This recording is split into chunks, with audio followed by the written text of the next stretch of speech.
see in the watermark in the background, it's preliminary at the moment. That's very deliberate because we've started to put this together, but already from running the European workshop and the African workshop, we got more examples of things that we can include for guidance material. So I haven't included any of the Africa stuff yet, but I've got a list of things that have got to go in, and there'll be more that'll come out of this workshop as well.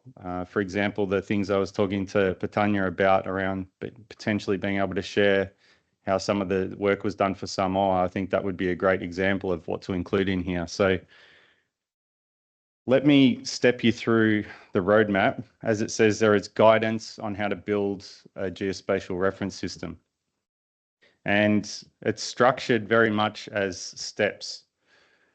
One of the other things that Ryan and I want to do is try and translate this into a diagram because it might help the way you think about it. But the steps are really, first of all, understand that current state.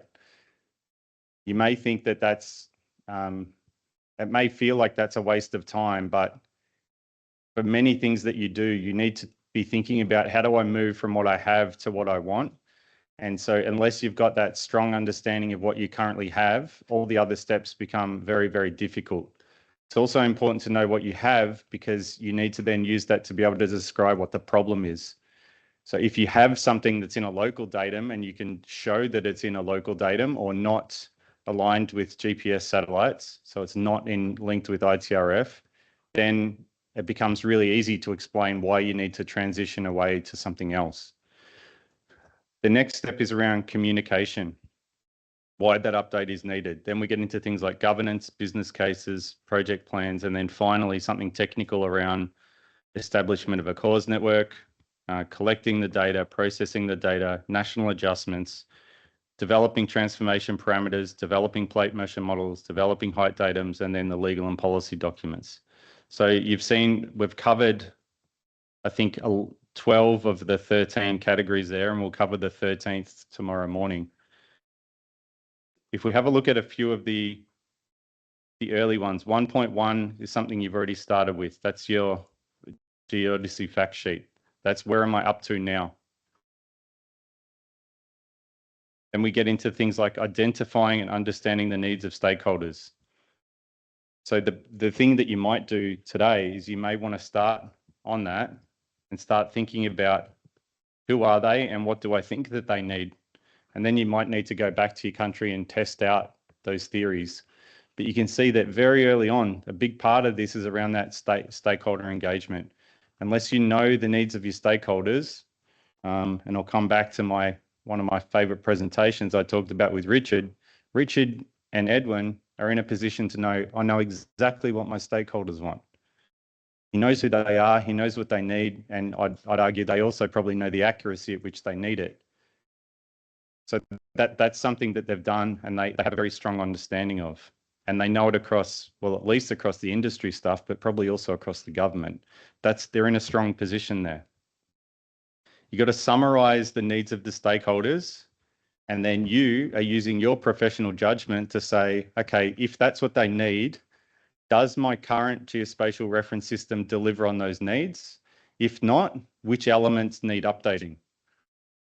So you may look at their needs and say, well, we've got a modern ITRF-based datum. It may not be perfect, but it's fit for purpose for stakeholder requirements. So it might be ITRF 2010 at 2012, and you think, well, with transformation parameters, people can still work out where they are pretty accurately, and it's within the uncertainty of what our users need. But what we've identified is that we don't have a geoid model, and we have a lot of requirements from stakeholders on improved physical heights. So that's the bit we're going to focus on now. And because that's the most important thing to our stakeholders. That's where this action really comes in. You can go through stakeholder classification, then you get into communication, create and implement a communications plan. So there are examples of things like this in Appendix B. You can review the information that we talked about today. You can look at some of the fact sheets that have been produced in other countries. Then you get into governance. This comes back to the point I made before around action 1.1 in the Joint Development Plan on Global Geodesy is this: establish or strengthen a country-level governance structure for geodesy. Whether it's a steering committee or a working group, whatever you want to call it, you've got to have the representatives across the government in place, and you've got to be bringing them together regularly to talk about risks, talk about requirements, and talk about working better together. Then you get into the situation where you're developing business cases, and you might be thinking, well, can't I do this before I have governance? I'd argue you can work on them in parallel, but you're unlikely to get a business case approved until you have a governance structure that approves of it, because you're probably going to be asking for a fair bit of money. And instead of just going to your government department or your ministry to say, we need money for this, you want a business case that's going to be supported by the people in that governance structure, people from industry, people from government, people from academia, saying that this is the approach you should take. And you're going to make sure that people are aware, important people are aware of what you're trying to do before you put up a business case. So that's why business cases comes after the development of governance structure. Then you can get into creating a project plan, and there's some guidance there on some structures and templates for development of project plans, establishment of GNSS networks, installing GNSS networks, along with guidance and information about where you can find standards and practices like the ICSM guideline that a few people have mentioned around the construction of survey control marks, collecting GNSS data, processing GNSS data, national adjustments, and so on and so on, products, services, legal guidance at the end.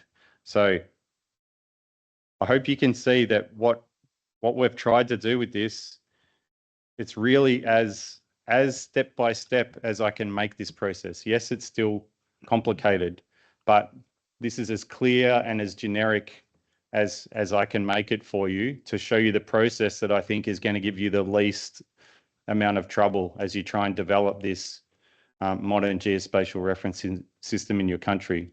You can see that you can't do it on your own. You're going to need a lot of support, and we're here to help you with this. But I'll tell you now, if you are looking to get support from us, what we want to see is you making effort against this. So if I can see that you've put in a lot of time and effort into this roadmap, and then you come to me and ask me for help, I will bend over backwards to help you because I can see you're making effort. But the thing is, we can't write this for you. You need to do it yourselves because you can see how much stakeholder engagement is involved. That's got to be driven by you within your country. You need to be the people who get that support. Last thing to mention, to remind you, as you're going through this today and tomorrow, I at least want you to get through it once to make sure that you're at least reading through it and writing a few points as you go through it to start with, because I want you to write down specific questions where you say, I need some help with this. And it might be around how do I develop a letter to try and get people to join my governance committee or my steering committee? What kind of messaging should I be using? Whatever it might be. It could be a technical thing. It could be a governance thing. It could be a communication thing. But just write in comments where specifically you want capacity development. Because just to say we need capacity development, I know that. The thing I need you to tell me is specifically what do you need, so that way I can help and prioritize where our effort goes in the development of new training modules and capacity development workshops. So write down specific things that you need help with in the comments field in this Word document.